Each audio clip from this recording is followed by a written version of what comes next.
Be ready. 10 seconds to go.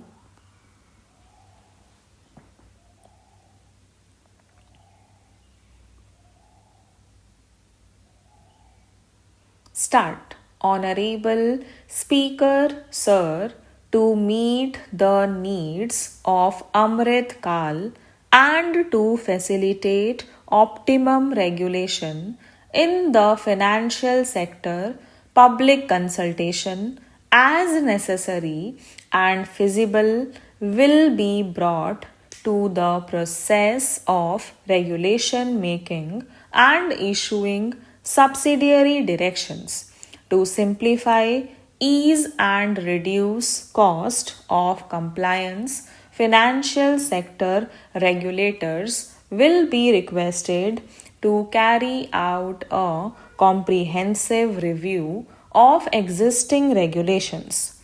For this, they will consider suggestions from public and regulated entities. Time limits to decide the applications under various regulations will also be laid down.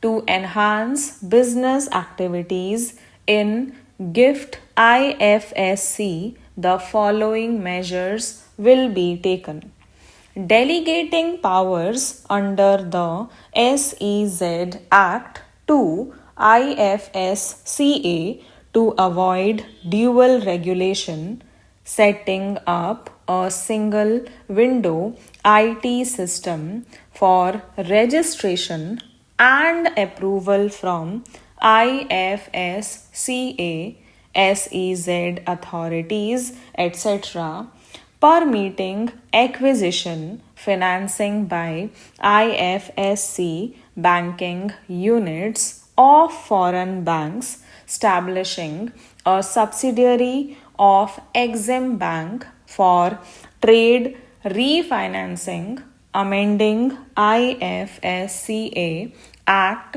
for statutory provisions for arbitration, ancillary services, and avoiding dual regulation under SEZ Act and recognizing offshore derivative instruments as valid contracts. To improve bank governance and enhance investors' protection, certain amendments to the Banking Regulation Act, the Banking Companies Act, and the Reserve Bank of India Act are proposed to build capacity of functionaries and professionals in the securities market. SEBI will be empowered to develop, regulate, maintain, and enforce norms and standards for education in the National Institute of Securities Markets and to recognize award of degrees, diplomas, and certificates. A central processing center will be set up for faster response to companies through centralized handling of various forms filed with field offices under the Companies Act. For investors to reclaim unclaimed shares and unpaid dividends from the Investor Education and Protection Fund Authority with ease, an integrated IT portal will be established. Digital payments continue to find wide acceptance. In 2022, they show increase of 76% in transactions and 91% in value. Fiscal support for this digital public infrastructure will continue in 2023-24 for commemorating Azadi Ka Amrit Mahotsav, a one-time new small savings scheme, Mahila Samman Savings Certificate, will be made available for a 2-year period up to March 2025. This will offer deposit facility up to rupees 2 lakh. The maximum deposit limit for senior citizen savings scheme will be enhanced from rupees 15 lakh to rupees 30 lakh.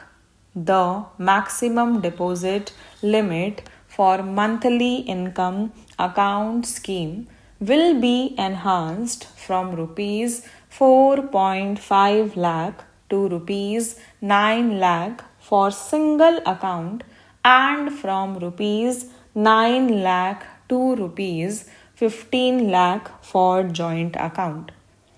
The entire 50-year loan to states has to be spent on capital expenditure within 2023-24. Most of this will be at the discretion of states, but a part will be conditional on states increasing their actual capital expenditure.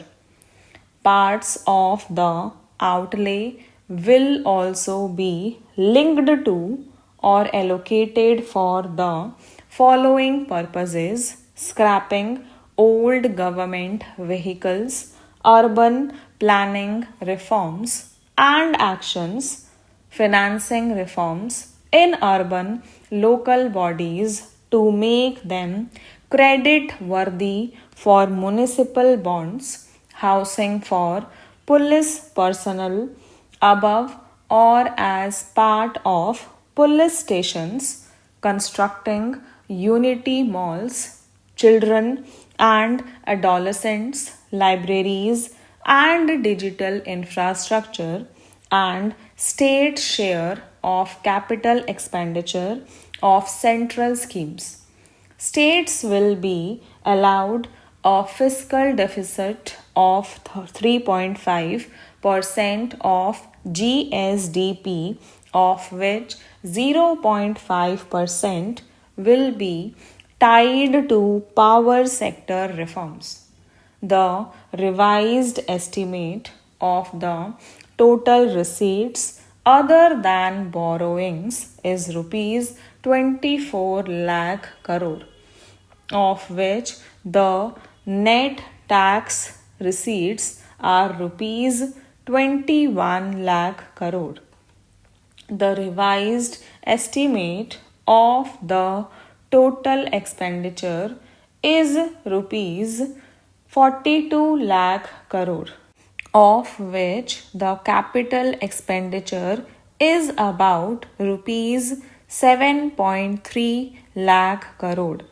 The revised estimate of the fiscal deficit is 6.4% of GDP, adhering to the budget estimate. Coming to 2023-24, the total receipts other than borrowings and the total expenditure are estimated at rupees 27 lakh crore and rupees 45 lakh crore respectively. The net tax receipts are estimated at rupees 23 lakh crore. The fiscal deficit is estimated to be 5.9% of GDP. In my budget speech for 2021-22, I had announced that we plan to continue the path of fiscal consolidation, reaching a fiscal deficit below 4.5% by 2025-26, with a fairly steady decline over the period. We have adhered to this path, and I reiterate my intention to bring the fiscal deficit below 4.5% of GDP by 2025-26. To finance the fiscal deficit in 2023-24, the net market borrowings from dated securities are estimated at rupees 11.8 lakh crore. The balance financing is expected to come from small savings and other sources estimated at rupees 15.4 lakh crore. Stop.